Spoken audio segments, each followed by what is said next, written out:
खारघरमधून खारघरमध्ये उरूस होता आणि या उरूस दरम्यान 2 गटात तुफान राडा झालेला आहे आणि परवा रात्री खारघर इथं ही घटना घडली आहे। दोनही बाजूने गुन्हा दाखल करण्यात आल्याची प्राथमिक माहिती समोर आली आहे। या राड्यामध्ये एक महिला गंभीर जखमी झाली आहे। बातमी आपण पाहतोय खारघरमधून।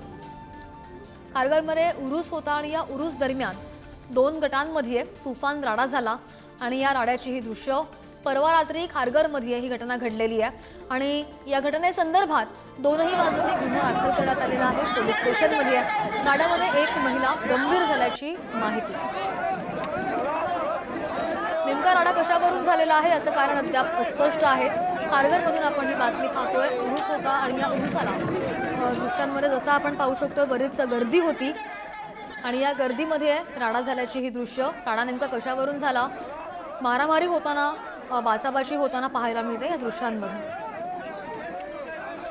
अधिकची माहिती घेऊयात, आमचे प्रतिनिधी आवेश तांदळे आपल्या सोबत आहेत। आवेश, दृश्य तर आपण पाहतोच आहे, काय नेमकी कारण यामागची समोर आलेली आहेत राड्यामागची? नक्कीच आपल्याला माहित आहे पूर्ण विमर्शातून हा झालेला वाद आहे। परवाच्या दिवशी खारघर येथे हे उरूस भरला होता आणि 2 गट आमने सामने आले। त्यानंतर हे राडा आपल्या बघू शकतो व्हिडिओमध्ये कशा प्रकारे तुफान राडा झालेला आहे। एकमेकाच्या डोक्यात त्यांनी खुर्च्या सुद्धा मारलेल्या आहे। या प्रकरणी खारघर पोलीस स्टेशनमध्ये गुन्हा दाखल केलेला आहे। 11 जणांवर गुन्हा दाखल झाला आहे। या पूर्ण राड्यामध्ये एक जे महिला होती ती सुद्धा गंभीर जखमी झाली आहे। सध्या तिच्यावर सुद्धा उपचार चालू आहे आणि आपण बघू शकतो व्हिडिओमध्ये किती कशा प्रकारे हा राडा झालेला आहे। 2 गट आमने सामने झाले। चुलत भावाला धक्का मारल्याने हा राडा झाल्याचं प्राथमिक माहिती मिळत आहे। श्रद्धा, निश्चित, आणि याच प्रकरणी 11 जणांवर पोलीस स्टेशनमध्ये गुन्हा दाखल झालाय। अधिकची माहिती घेत राहू। धन्यवाद आवेश दिलेल्या सगळ्या सविस्तर माहितीसाठी।